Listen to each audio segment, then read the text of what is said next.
has uncovered a 2006 study written for the U.S. Special Operations Command that suggests the military should clandestinely recruit or hire prominent bloggers. The report stated, quote, hiring a block of bloggers to verbally attack a specific person or promote a specific message may be worth considering. The report also suggested the Pentagon hack blogs that promote messages that are antithetical to U.S. interests.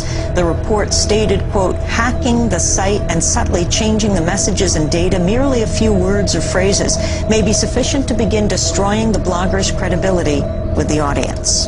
The average American would be so shocked to find out there's something called COINTELPRO, the FBI's covert action programs against American citizens. Now, this Senate report tells what the FBI was doing against the American citizens, literally.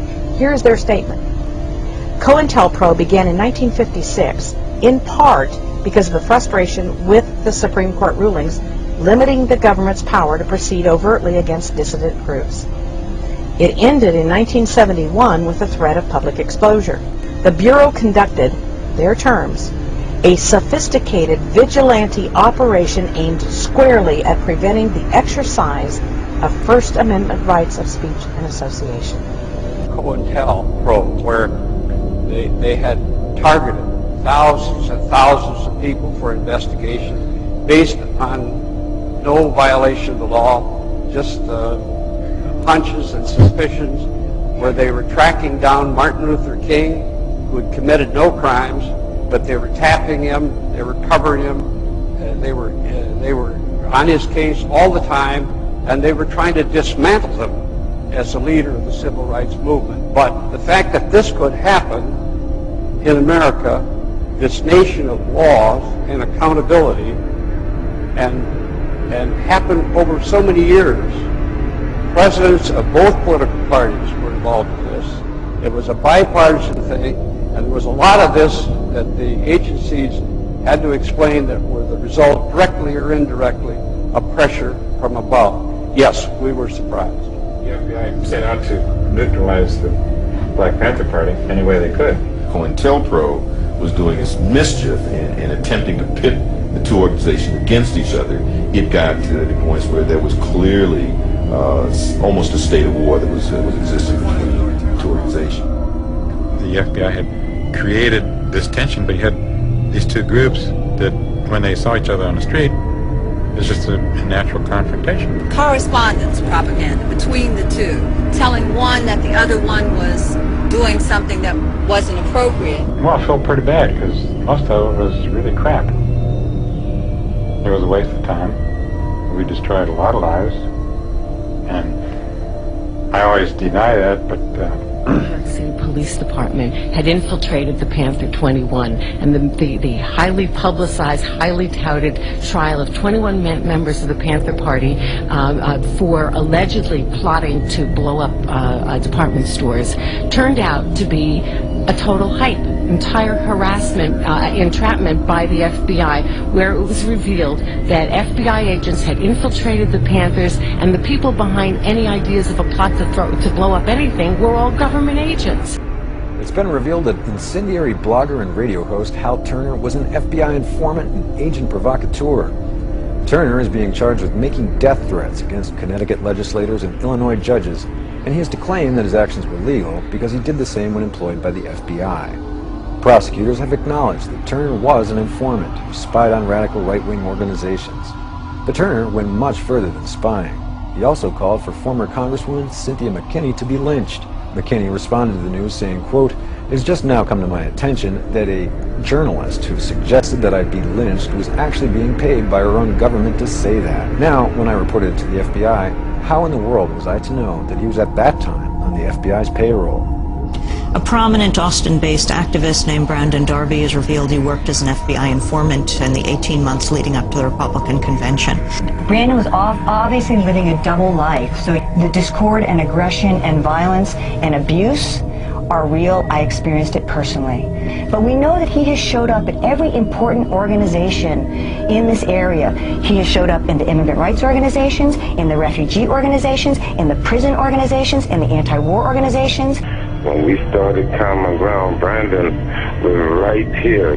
But I knew from the very beginning that Homeland Security had infiltrated us. I knew that when I realized that to be critical of FEMA response or the aftermath of Katrina, we took upon the wrath of Homeland Security. I was looking at it coming from many different ways, but God knows I didn't think it would be from Brandon.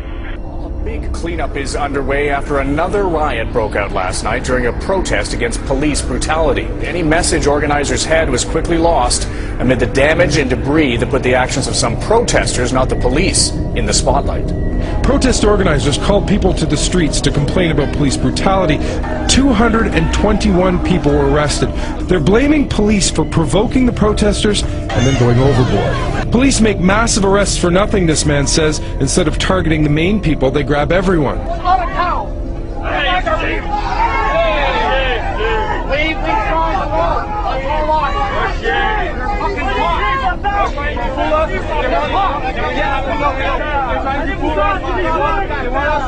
They want us to be aggressive with them. Put the rock down. I'm not going to stop. Chicken chested bricks. Take your mask off. You're a fucking cop, the three of you. It's a peaceful demonstration. They're going inside. This would come out. These three guys are cops, everybody. Put the rock down, cop. Police, let's see your face. Come on, police. Let's see your face. Come on. It's not gonna help. It's not gonna help. Come on, cop. Let them go another way. Wait, what's happening, Katie? Okay, those two people are trying to hold the sign. She's standing in front of it, so she's blocking it. She's pissed. See? See that? Oh, that's what it says. What does it say? No planes? Yeah. Hit World Trade Center. What is the drama? This guy's name is Nico, and his friend Ryan, they're provocateurs. That guy was wearing a dinosaur outfit, a full lizard dinosaur outfit, holding a no planes hit the building sign. So, and standing with our group, trying to make it look like he was with us. So their job is, and I don't know who's paying them, but their job, self-appointed or otherwise, is to make the 9/11 truth movement look crazy. I'm recording everything. Yes, don't even exclusive.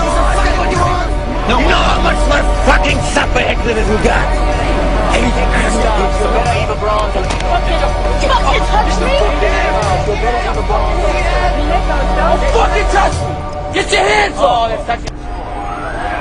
didn't do it. How much is your soul worth? It's more worth than yours. How much did they pay you? Can you ask serious questions? How much did they pay you? Who's paying me? Hey, Hey, back that shit up right now. Listen up. You ever touch me again, fire and sting on it. Hey, I'd like to press assault charges. They're ignoring me.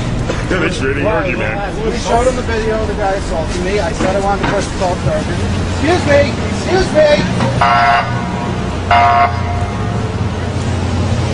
I just stepped up to them to ask them what was going on, and they just walked away from me again.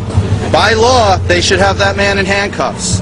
We have the video evidence of him assaulting someone. I lodged a complaint. We have witnesses. I said I want him taken away for assault. Nothing was done. The police just ignored me and just walked away.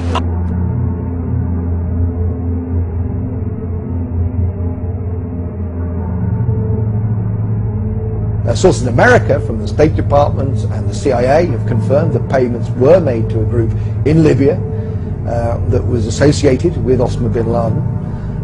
No, your inalienable rights come from God, and no one can force you to contract into the laws of England or the laws of Britain. You only have one allegiance, and that is to God and His chosen one. And I am, of course, that chosen one. I am the Lord Jesus Christ, and I now welcome you to the end times.